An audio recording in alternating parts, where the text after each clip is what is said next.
This is Braun Strowman, the monster among men, and you're listening to the BOTH Culture Podcast with your host,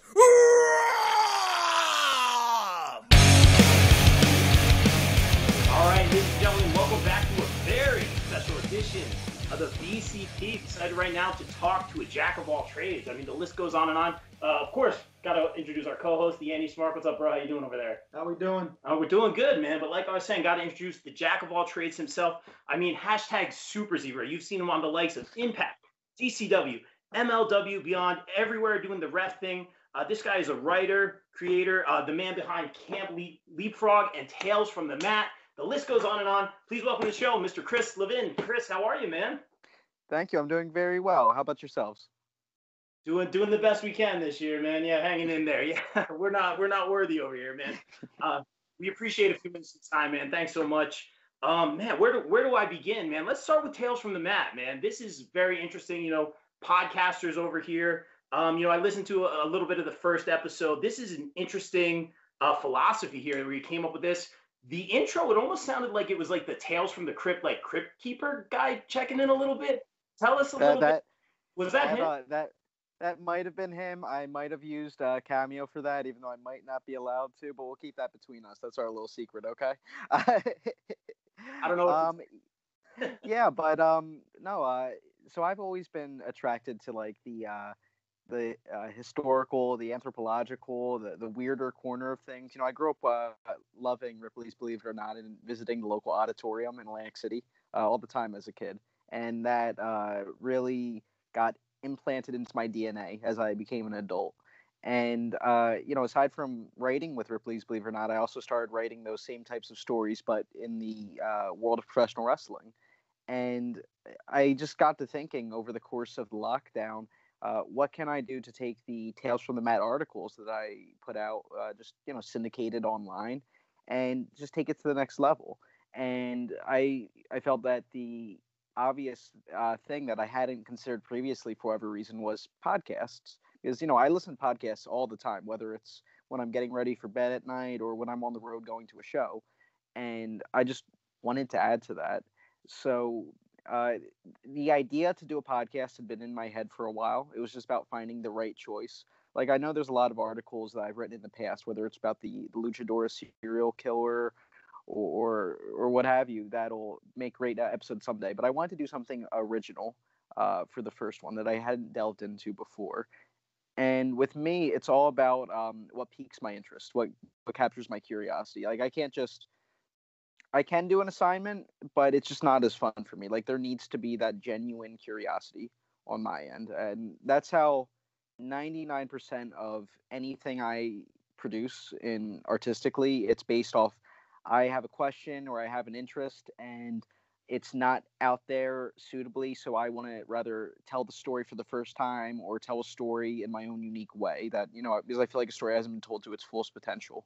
And that came up when, I'm not sure if either of you have read Luthez's book, Hooker, that he wrote in the 90s.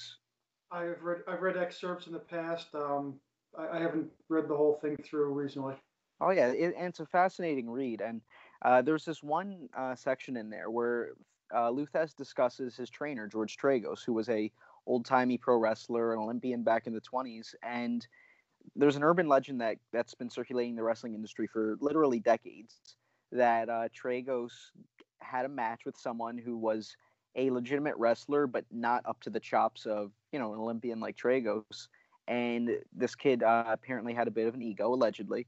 And they got into it for real in the ring. And the story is that Tragos hurt the kid and messed up his shoulder so badly that his whole arm needed to be amputated because it happened in the days before antibiotics were even invented.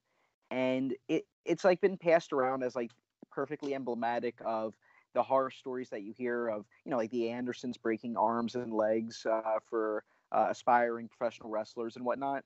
And my curiosity got the better of me. And I was wondering, is that real or is it an old wives' tale?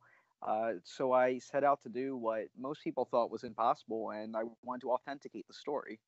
And thankfully, I was able to team up with Jimmy Wheeler from Pro Wrestling Historical Society and scan the archives, reading newspapers from the teens, the 20s, 30s, and 40s, and we found an answer. We figured out what we believe really happened, and along the way, I realized that the whole story is a perfect lens to view gatekeeping through, like just the act of bullying in pro wrestling, of putting people through hell and hazing them to get into the industry. And I wanted to explore that a bit further too. So Tales from the Mat became a two-part thing, condensed into one 2-hour thing.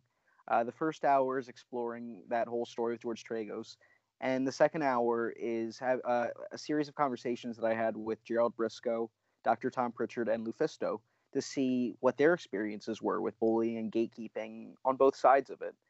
Because they all three of them came up at different times. Jerry in the 60s and 70s, Dr. Tom in the 70s and 80s, Lufisto in the 90s and the early 2000s. So they gave a really, when you combined all of those and heard it, it was a really holistic approach to what gatekeeping is, what it can be, what it should be, and all of that in pro wrestling. It gave me a lot to think about for sure. That's awesome, man. You beat me to the name drops on that one, but that's like really, really great, man, to hear that. And it's almost like there's nothing quite like that out there, I think, in the wrestling world right now, especially in the podcast realm. Like, it's almost like an interesting spin on like a dark side of the ring, but it's throwing it way back. I have to ask you, you're probably like around our age, man. Like, how did you get so interested in the stuff like that blast from the past kind of stuff? It's I've always been a historically minded person. I have a history degree for my associate, and when I was a kid, I was the one who kind of built their personality around their fandom for professional wrestling. I idolized it. I watched all the movies, I read all the books, read everything I could online, and that's kind of just always stuck with me. I've always been just big into that. I appreciate the fact that what we're doing now wouldn't be possible if not for the people who did it before us, the innovators and the pioneers of professional wrestling, and how they took nothing and then they kind of threw it together and made something. I find that very interesting. Absolutely. What do you got, bro? That like I said, that 20s, 30s, 40s period, that noir period, and wrestling all the way up until maybe 10, 20 years ago, always was that like that underground kind of thing. And it lends itself great stories. I mean, they did it with Requiem for a Heavyweight, Paradise Alley, but truth is always stranger than fiction. How hard was it to track down and separate True. the truth from the fiction, the wheat from the chaff? I appreciate you name dropping Requiem for a Heavyweight. I'm not sure if you saw the original version that actually came out. There's two versions. There's the movie and then there's the play, the original one. The play was the first, I think it was the first 90-minute live action thing to be shown on TV. Like it was live. It was actually written by Rod Serling from Twilight Zone. It was incredible. Yeah. But, Wow. oh yeah. And they actually made a movie about the making of the original Requiem for a Heavyweight. They came out a few years later because one of the two of the main characters of that were father and son comedy act that transitioned over to dramatic roles. But I digress. The whole thing's on YouTube if you want to watch it. Both are great. But how did I? I'm sorry. Originally you had asked, how did I get onto that track? Did you say? Yeah. How? I just separate them. What were the separate. difficulties of doing the research? And there must be conflicting reports from everybody back then. So thankfully I was working. Jimmy Wheeler was the one who did all of the archive scanning. So he runs Professional Wrestling Historical Society, and he's a master when it comes to this. Everything that he does is predominantly like 1800s, early 1900s stuff. And I mean, don't get me wrong, he's a historian that covers the entire span of professional wrestling up to the modern era. But that's really where his bread and butter is at, like the old-timey, before there was film. Most of his favorite wrestlers he's never even seen wrestle, And so I was very lucky to have him by my side. He did the majority of the research, and then when he pulled it out, he kind of put together his timeline of what he thought happened. I reviewed it and kind of put my thoughts on it, and then we kind of got together and over many a night during the early months of the pandemic lockdown especially, we had our heads together trying to figure out exactly what's going on. And I also took my instinct of just, what I know of professional wrestling, because some elements of the business are timeless, whether it's today or it was 80 years ago. And of course, I spoke with Gerald Briscoe and Dr. Tom to get their thoughts on it as well. And eventually we were able to, based off of different newspaper reports, we were able to kind of figure out what was ballyhoo, what was promotional material, and what was the exact truth of it. And, I'm personally very satisfied to the conclusion we came up with. I have yet to hear anyone disagree with it. I think the context clues we were able to find put the story to rest. But it's an interesting story nonetheless. Reading between the breadcrumbs. Gotcha. Yes. Yeah. Absolutely, man. And you obviously mentioned, we're all going through this crazy 2020 world, this pandemic, us as creatives, man, it's given us, it's all about silver linings, it's all about giving us this platform to kind of, interview the likes of yourself and a lot of these indie wrestlers. We're all about, the indie scene here, as are you. So I obviously have to talk about something that I think is a brilliant concept. I've checked out some clips. I'm excited for the new episode, I think tomorrow, dropping on IWTV. Yep. Of course, we're talking about Camp Leapfrog, which from what I've seen, first of all, involves a lot of our friends, is a happy mix between obviously independent wrestling and I would say a Salute Your Shorts, or you were saying a Camp WWE, except only done well. Only done well, yes. So, if you take $1 billion away from something, it gets done better. No, stop. But how did you come up with this, man? And you know what? I think you hit the nail on the head when you said that there were silver linings in the lockdown, and that was when many of us put our creativity to the test to see if we could adapt. And some places are doing better than others, clearly. And, and there's no fault in doing nothing at all. But so for me, it was kind of like a perfect storm. So one of the projects that I've been working on is more of a long-term project. Is I'm writing an encyclopedia on pro wrestling film, which is why I was able to have such a long conversation with you prior about Requiem for a Heavyweight.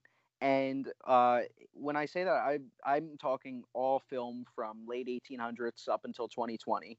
I've been watching everything from, and it's cool to you can pick out the trends in film. Like you see, there's a lot of pro wrestling films made in the 30s, and then they pop up again in late 40s, early 50s.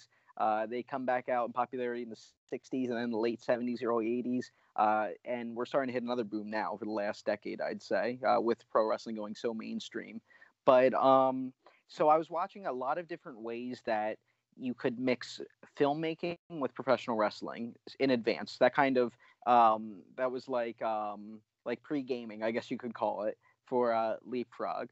And then in May, High Tension Wrestling was supposed to run their first event in Pennsylvania, and I was booked on it.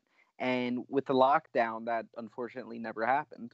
So not long after that, they knew that I had done a lot of business with them, just on the indies and whatnot, and they were aware of my history producing events and stuff with IWTV. And they asked if I was interested in doing a 4th of July live party. Camp Leapfrog was supposed to be. And then June hit, and with that came the Speaking Out movement. And by time when we were scheduled to shoot, which was late June, nobody was able to have a party. People needed a break from wrestling, understandably so. So we decided to push taping off for a month and a half or so. And during that time, we kind of started to realize we could do more than just have a pro wrestling party live. We could do something really special. And it's funny. I was watching I'm not sure if you ever heard, it was a cartoon from the late 90s, early 2000s, Nickelodeon called As Told by Ginger. Heard of it now, I was doing a watch through of that with my girlfriend. And by the way, it's an awesome cartoon. And there was an episode at the end of the first season called Summer of Caprice. And it was one of those, it was a nostalgic episode about the kids camp, and we had all those elements. And then with June, also Chikara went out of business. And while I don't really want to get into all the nitty gritty of that, I will say that there was a lot of people who did no wrong who suddenly found themselves without a home after that happened. They had never worked anywhere else before, many of them, and they just didn't know where to go next. They lost everything they had professionally. And regardless of anything else that did happen with other people, that's not fair to them, to those Chikara kids, to the veterans who were not involved in the crummy things, the people who were trying to facilitate a great atmosphere. Because I can personally say Chikara was my favorite locker room to be in, personally. I loved being in it. I thought it was a very positive and healthy atmosphere. I thought that the teachers genuinely wanted to teach and the students genuinely wanted to learn.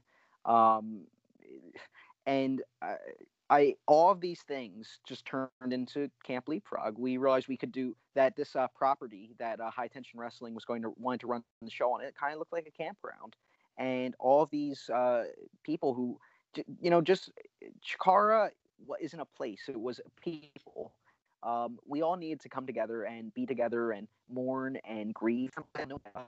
We had Zoom meetings. So myself and Sam Laterna, who she was the one of the interviewers for Chikara at the very end. That's how her and I first met. And she runs WrestleT as well. I just had a feeling that she would be a good creative collaborator. So I hit her up, and another big thing was, coming out of June was women need more representation in wrestling. It can't just be dudes calling the shots, because that's what it's been like for the last 140 years, and we keep seeing the same problems come up again and again. And just having women in charge isn't going to fix everything, but just having that representation is a start. So I tried reaching out to Sam and kind of told her the general idea of what I wanted to do.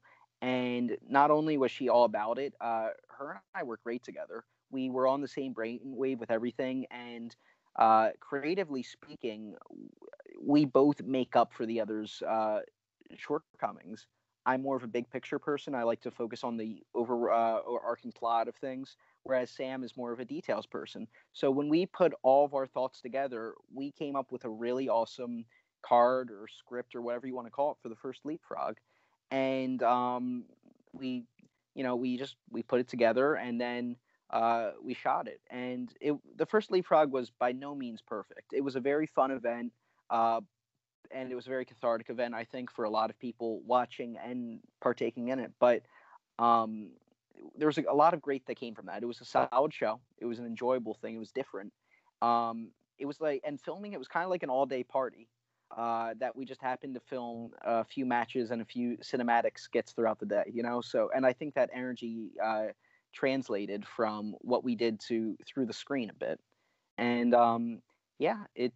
it worked, and the reaction from that internally and from the public was so great that we knew we had to do a follow-up, and we weren't going to do a follow-up unless we could do it right. So we made a Halloween special, which is premiering tomorrow, Thursday, 8 p.m. Eastern Time on IWTV.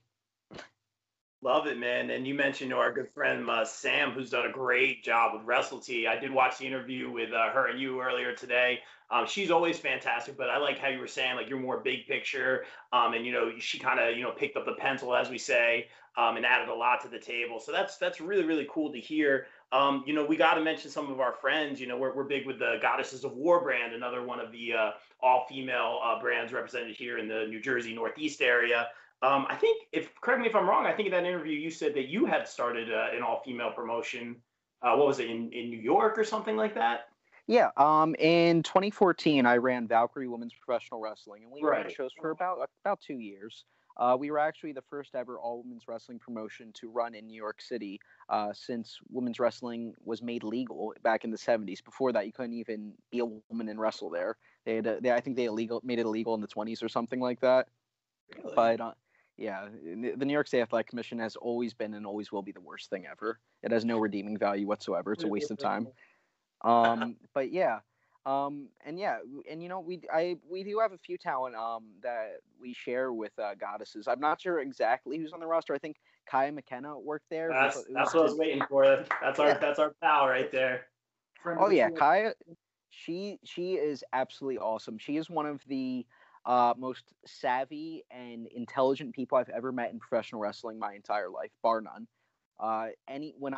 Before she debuted, when she took it upon herself just to travel the country, North America, really, just to help out, to learn, to network, and she did an incredible job.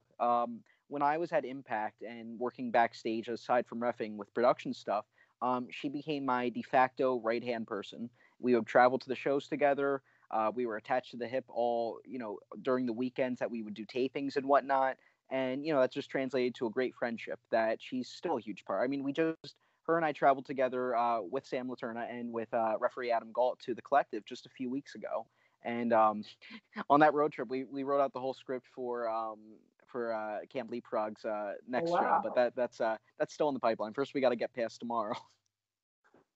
That's awesome, and obviously you mentioned Kaya. We got the sticker right here, the Good Witch, the Good Karma. So shout out always to Kaya, who again, like you said, is so early in her career, is already putting in the work, traveling all over the place. Making her face known, knows the business very, very well.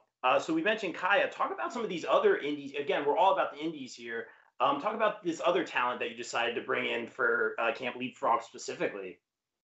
You know what? There are so many diamonds in the rough that I've long felt were ignored by the bigger companies for reasons that I couldn't speak to. And I'm trying to showcase as many of them as I can. Now, of course, our core roster is mostly predicated upon the former Chikara kids, Leapfrog Tadpoles, and giving them a space to shine. But we also have a lot of guests from, that surrounding New Jersey, Pennsylvania, and New York area. Some of them that I knew from the indies, some of them just came on recommendation. Brad Rush is a perfect example. I had worked with him maybe a few times at Pizza Party Wrestling, but we didn't really know each other well, just maybe hi and bye. And then I knew going into Camp Leapfrog that I've always as a referee, just a person on the indies, I've always had a great relationship with Pizza Party Wrestling. They're super organized and respectful, and you would not believe they are honestly one of the better run companies I've ever worked for, period. And I'm talking including TV companies here. Despite the fact that they're indies, they run like a watch. I mean, they are great. And they did a camp themed event a couple years back called Camp Moonsault. And when I was doing Leapfrog, I thought, you know what, I have such a good relationship with them, and they do all these quirky things. Let me reach out to them and just get their blessing for it and see if they want to be involved. And so I reached out to Dan Scotty, who's the promoter, and we were just talking, and Joe Stamper as well, who's involved with them. And we were just kind of shooting ideas back and forth, and they were all about it. Joe hasn't been able to make the first couple Leapfrogs. I'm sure he'll be at a future one. Dan has been able to come out and helped with assistant directing with a few things. But while we were swapping ideas, he had mentioned Brad Rush, who was a member of their roster, a good friend of his. And he sent me video footage of Brad just cutting a promo so I could get an idea. And the dude was amazing. Remember, this is like in July. He reminded me so much of Joe Exotic, and not intentionally. Like, he wasn't trying to be a Joe Exotic character. He's just a dude from Tennessee who he's kind of like that lovable rascal that even though he cuts some corners and doesn't do everything right, like, you can't help but love him.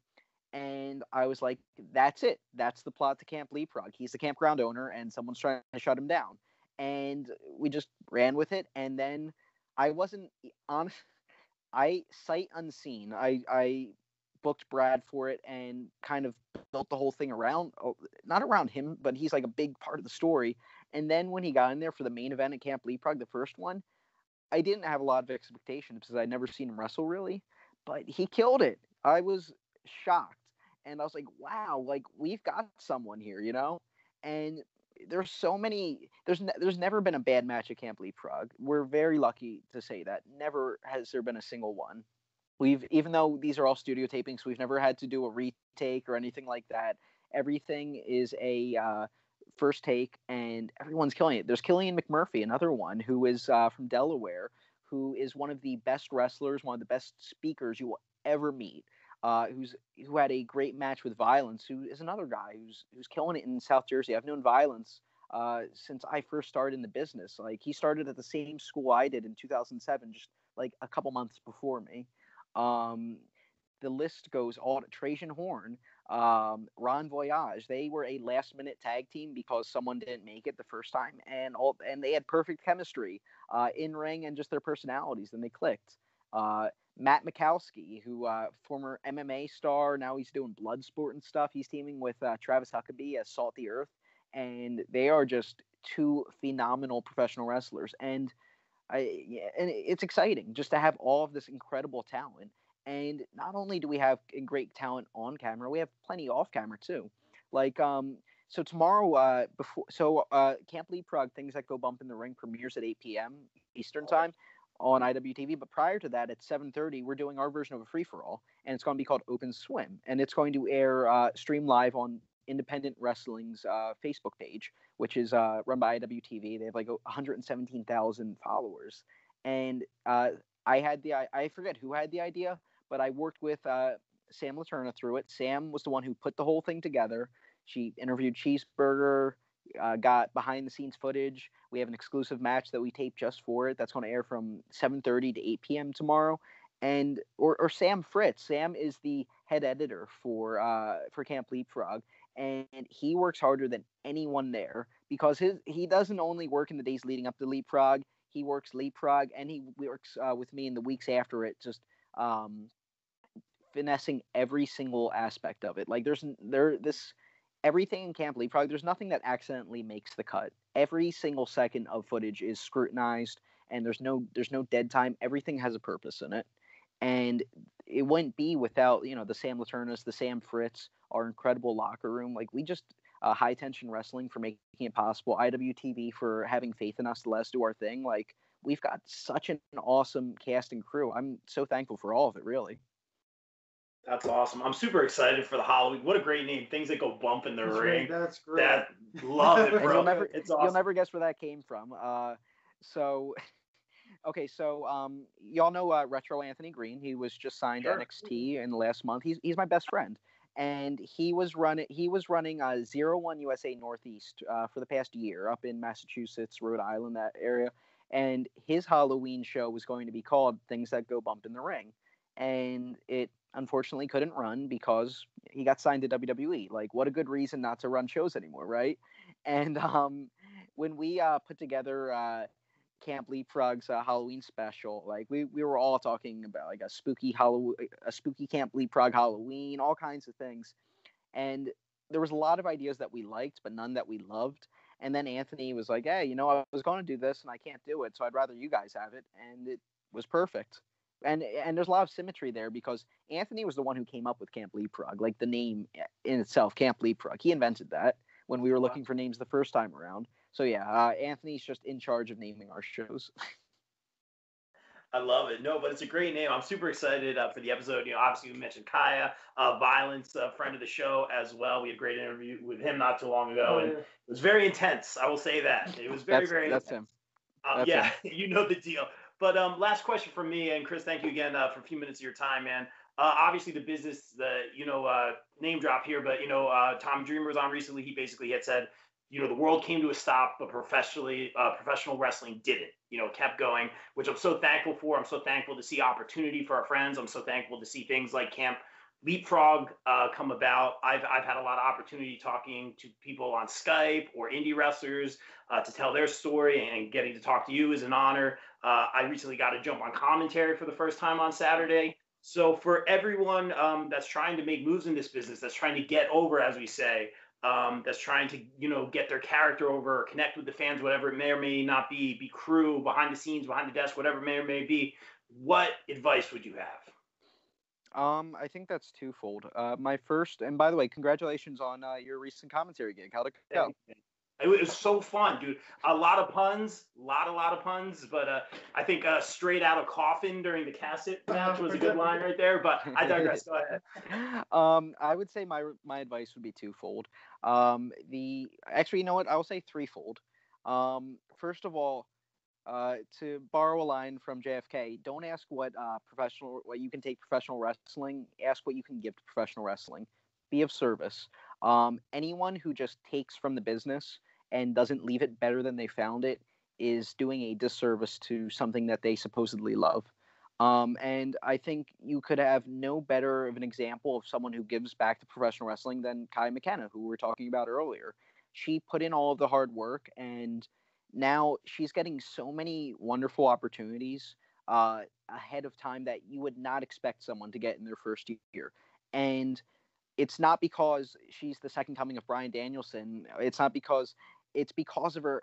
And I'm not saying she's a bad wrestler. She's a very fine up and coming emerging talent, but it's because of her hard work. she put in the effort, and people recognize it and they appreciate that. And whether that's hard work helping out others, whether it's hard work training, she trained at Seth Rollins' school. Now she's training with Cheeseburger, two of the best wrestling schools you could find in the entire world, and traveling all around the country to do it. So figure out how you can serve professional wrestling. If you're trying to better the industry as a whole, people will take notice of that. Another thing, be a jack of all trades. That's what I have based my entire career about, is if you want to hire a referee, are you going to hire the person who can ref, or are you going to hire the person who can ref and can help things backstage and can help promote and all this, that, and the other? And that's just an example for me, but that goes far and beyond. You're more likely to hire the talent who's saying, yeah, let me help out with making some posters. Let me help out with putting things up. Let me help set up the ring. And it might seem like an exploitation of work or something like that, but that's just paying your dues.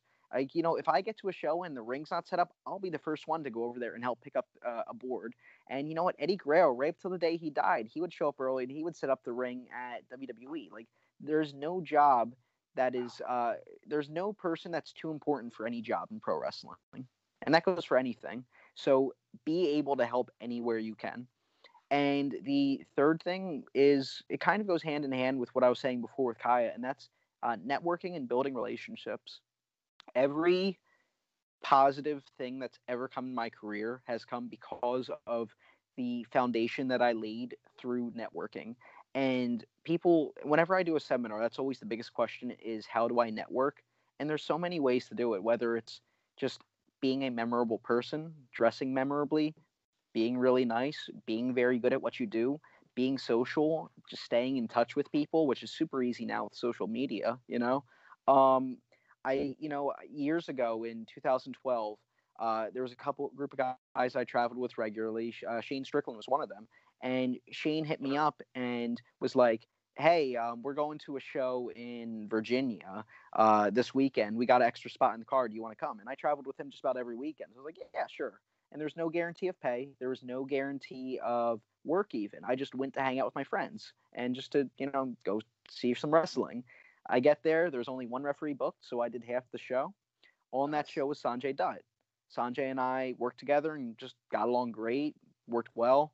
And by coincidence, we worked together a few more times that year. So we became friends. And then a few years later, Global Force Wrestling is running, and he's the booker, and they need referees for their live events in the Northeast. So he called me. Then a few years after that, he's an Impact, and he's involved with the booking, and all of the referee team was let go. So he needed refs, so he called me. I received a call. I was taking martial arts classes at the time, and I just got a text, hey, can you be in Canada in 2 weeks?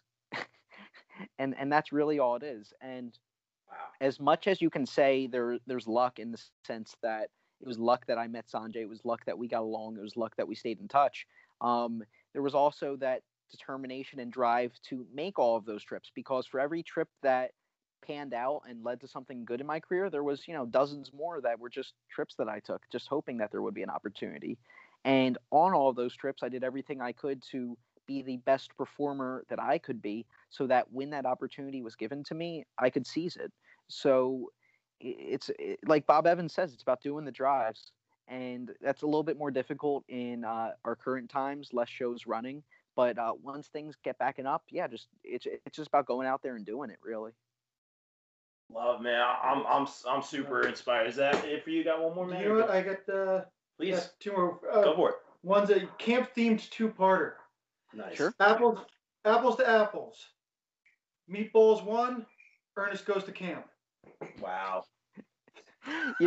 I've actually never seen Meatballs, believe it or not. But when we were writing the script, every single camp film or show came up. There's at least someone on the writing team. The first Leapfrog, it was myself, it was Sam Laterna, and Brad Rush and Ethan Wild. Since they were so involved in the overarching story, they also were involved with the writing of that one.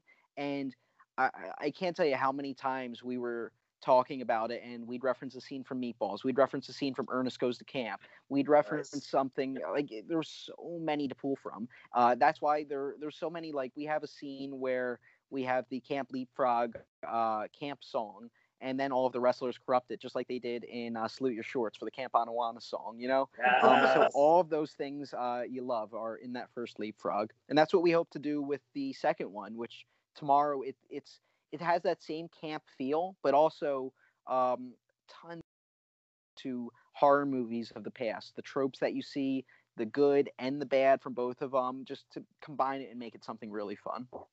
Well, that was the second part. Is again Halloween themed and camp themed. Now apples to oranges. Either of those two movies against the classic Sleepaway Camp. It's funny.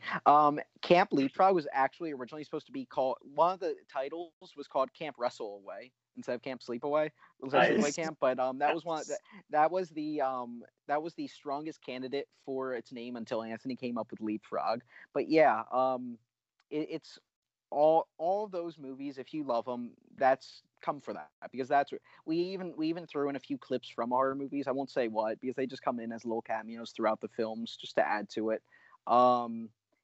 That's really what it's all about. That excitement, that happiness that we're feeling right now just talking about these things, that's what I hope will be evoked from the whole hour 47-minute runtime tomorrow. And one last thing, because we're all about the love and positivity here on Bob Culture Podcast. They always say, don't meet your heroes because they'll let you down. We're going to flip the script on that. Because you've been everywhere, CZW, Game Changer, Impact, was there anybody you came across in your travels that maybe you had heard stuff about, or that you just didn't think that you were going to get on with, and they surprised you with just their positivity, or what kind of human being they are? Great question. There's been a lot. If we're talking, so this person didn't have any negative connotations towards them, but given that they just passed today, I would be remiss if I didn't mention Tracy Smothers, who I only had the opportunity to be on a few shows with him. I was able to ref for him once about a year ago, not this past January, but the January before it, I believe, or something like that, when I went into Tennessee for Impact. I picked up a local indie date, and all the good things you hear about him are true. He was a wonderful influence to have in the locker room, just having a good time, telling good stories, joking around. Anyone who asked for advice, he would give it. He would go out there and watch matches for you. I count myself so lucky that I was able to referee for him. And it's rare to be in there with a grandmaster, but when you are, it's such a monumentous occasion. And, I could count on, it would probably take two hands how many I've been in the ring with. Hacksaw Jim Duggan was another one who I was in the ring with him when I was 18 years old, and he was my first big name. And the whole time the dude was giving me feedback on why he was doing what he was doing. He was explaining psychology to me, why in the ring during the match, and that was eye-opening. In terms of people that you might hear negative things about, so I don't want to get into their personal lives or any of that. I'll just say, on a professional level, working alongside them, I always had a great relationship with Loki and Austin Aries. I felt that, again, professionally speaking, I'm not going to stand by anything they've done or anything they've said online, because they've both said some things that I find very questionable. But in the locker room, I felt that both took their craft super seriously, which is something that I think could rub a lot of people the wrong way. And I think that both, on one hand, they deal with a lot of idiots, just because there's a lot of idiots in life, and let alone in pro wrestling, when the majority of people in it are cosplayers, just trying to live a dream, which is cool. But not everyone gets to grow up to be cowboys and astronauts, and not everyone should be a pro wrestler. And they had to deal with a lot of people like that, whether it's refs or promoters or people they're booked against. And not only that, neither of them are giant people. They're both in better shape than I could ever hope to be. But when you talk about their actual physical frame, they're not huge people. Neither of them is above 200 pounds. And coming up in the late 90s and early 2000s, the level of aggression and how seriously they had to take themselves to protect their characters and protect how they were treated, it must have been immense. And I'm sure some of that has carried over in a way that is less than endearing to the modern, the modern talent who that's not as much of an issue, but they took it super seriously. While a lot of people have difficulty calling matches with them, that's not something I dealt with. It was more of, this is what I was told to do, and if I had an idea or suggestion, I'd mention it. Otherwise, to just do my thing. And I was competent. I asked questions, and I found that if you were someone who genuinely wanted to know why they were doing what they did and you wanted to learn and understand, they were a fountain of information. Both of them, I haven't worked with Aries since Impact, but last 6 months or so that he was there, he was requesting that I work all of his matches. And I found myself in that same position with Low Key, working with him at Jersey All Pro and MLW. Anytime I'm there, I know Low Key has me ref his match.